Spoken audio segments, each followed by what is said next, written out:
3 common myths about the 3 kings debunked. First, they weren't kings, they were wise men or magi. They may have served king and come to find a king, but they weren't kings themselves. Second, there weren't necessarily 3 of them. 3 gifts were mentioned, there could have been more gifts, and there's no reason that each of them could not have given more than 1 gift apiece. So there could have been 2 or there could have been 40, who knows? Third, that they came from the Orient, from afar. The Orient is in the Far East. They likely came from the Middle East, think Babylon or Syria. Now, if that's all you wanted to know from this video, then you could stop right there. But if you want to know why it's all about Jesus, let's get into it.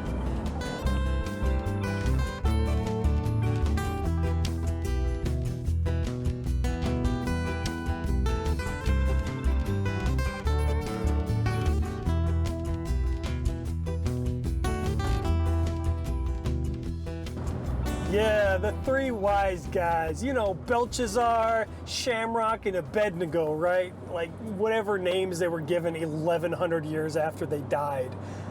No, the 3, count yourself blessed, by the way, if you made it through your pastor's sermon on Epiphany without him mentioning the 3 stooges at least once.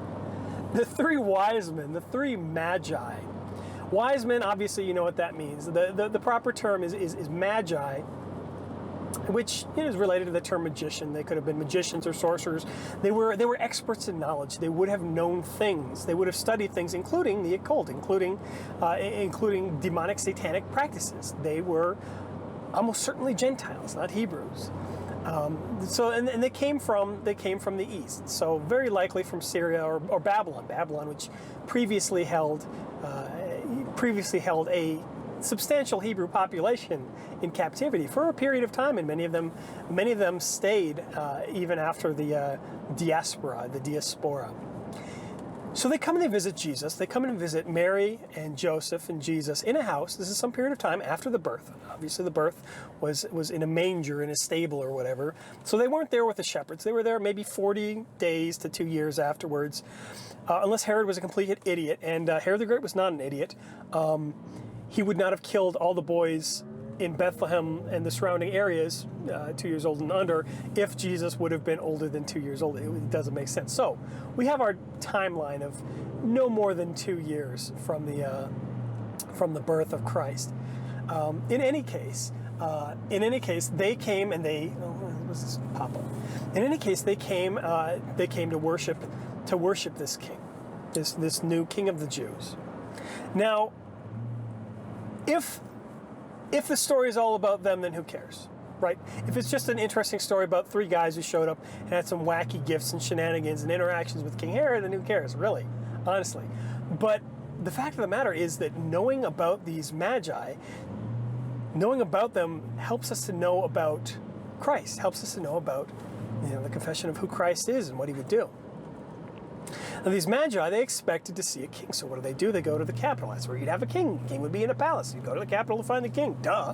And they find Herod there. Herod had called himself the king of the Jews on multiple occasions. So they do the most tactful thing possible. They approach this guy who was rather murderous in his in the elder years of his life, in the latter years of his life, I'll say.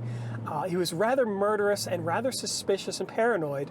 And they go up to this guy who is worried about other people trying to take his throne, and they say, hey, you, the guy who calls himself the king of the Jews, guess what?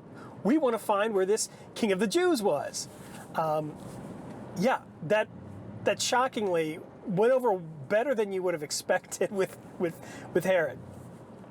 So he calls together all of these people who would know such things, religious scholars, and they tell him Bethlehem, and then the Magi go to Bethlehem. The story from there. But what is it about the Magi that tell us about God, that tell us about Christ, and tell us about his work and intention?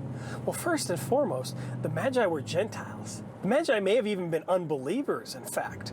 And yet God revealed himself. It was a revelation. It was an epiphany to the Magi, to the Gentiles, to the people of the world, to the unbelievers, to the enemies of the faithful, that God revealed himself. This is God showing that he's bringing together He's bringing together the world in the worship of Christ and the salvation of Christ. Turns out Jesus came for the sins of the whole world, not for just the bloodline descendants of Abraham. So the revelation, the epiphany is to the Magi, these Gentiles. And this already kind of tells us something about God. But I think some of the most interesting things that we learn are from the gifts that the Magi bring. They bring gold, frankincense, and myrrh. Gold is gold. Frankincense is an incense. It's a type of spice that can be burnt and mixed with other spices. And myrrh is it's a burial spice. Think of like scented embalming fluid, right? So they bring gold and frankincense and myrrh, and they present these things. They present these things to Mary. They present them to Mary and Joseph and Jesus. Obviously, these gifts. So what do they mean? What is the significance of these gifts? Now you could say, well, they just kind of picked out 3 things at Bed Bath & Beyond, and that was it. But there is some significance to these 3 things. Now, gold is pretty easy. Gold is a gift for kings. Gold is what kings would have. Gold is where you would expect power and royalty. A gift of gold is perfectly appropriate for a king. I remember they were coming to worship to see a king. That's what they told Herod. They were coming to see the king of the Jews. You bring gold to a king. Also of some import is the use of gold in, for example, Solomon's temple. King Solomon built a temple for God, and he made all kinds of things. He made like an altar and a table and all these basins and tongs and snuffers and incense bowls and all of these things, even like the hinges for the doors around the Holy of Holies. Even these things were gold. Gold was something that you associate with kings, and it's something that's entirely appropriate to a God who is the king. So that's gold. Gold is easy. Frankincense. You don't even use frankincense much anymore. But it's interesting that there's this passage, I believe it's in Exodus 30, where they're talking about frankincense. God is talking about making an incense, making a certain recipe for a mixture of something that Moses is to burn in the place of presence. So when he's talking face to face with God, he is to burn this incense. And this incense is a mixture of frankincense and certain other sweet, incenses or spices or something like that, basically it says. And it gives a recipe, half and half and whatever. What's interesting is that it talks about this mixture, this frankincense mixture, and it says that this shall be holy for you. Holy, H-O-L-Y, this shall be holy for you. And this is going to be a holy blessing for you. And nobody else is allowed to use this mixture for perfume or, whatever other reasons. And if they do, they're to be cut off. There is a very significant restriction put on this frankincense thing.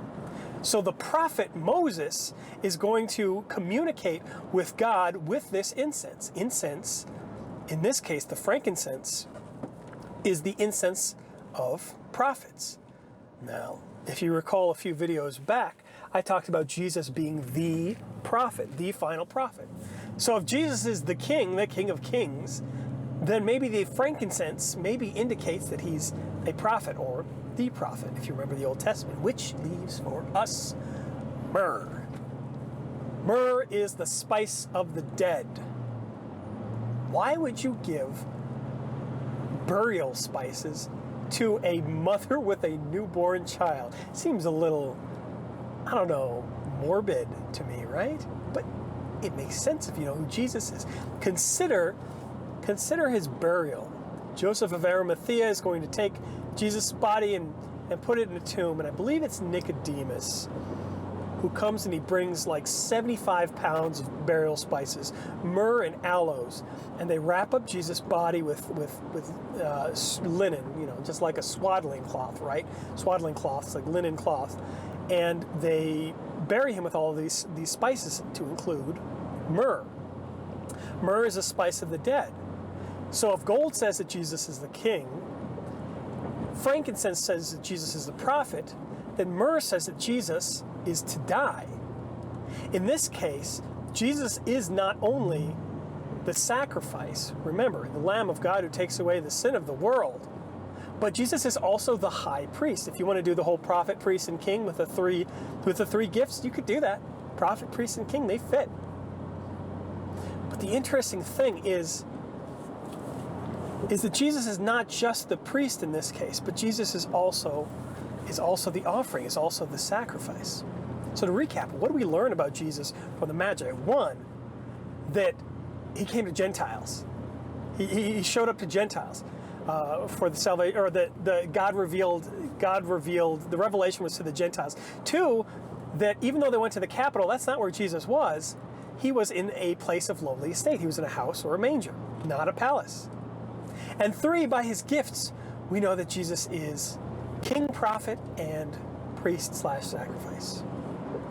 So Jesus is the king who becomes a servant, the prophet who fulfills prophecy, and the priest who is the sacrifice. Pretty good for 3 kings, 3 wise guys, right? You have a happy, wonderful Epiphany. Take care. God bless.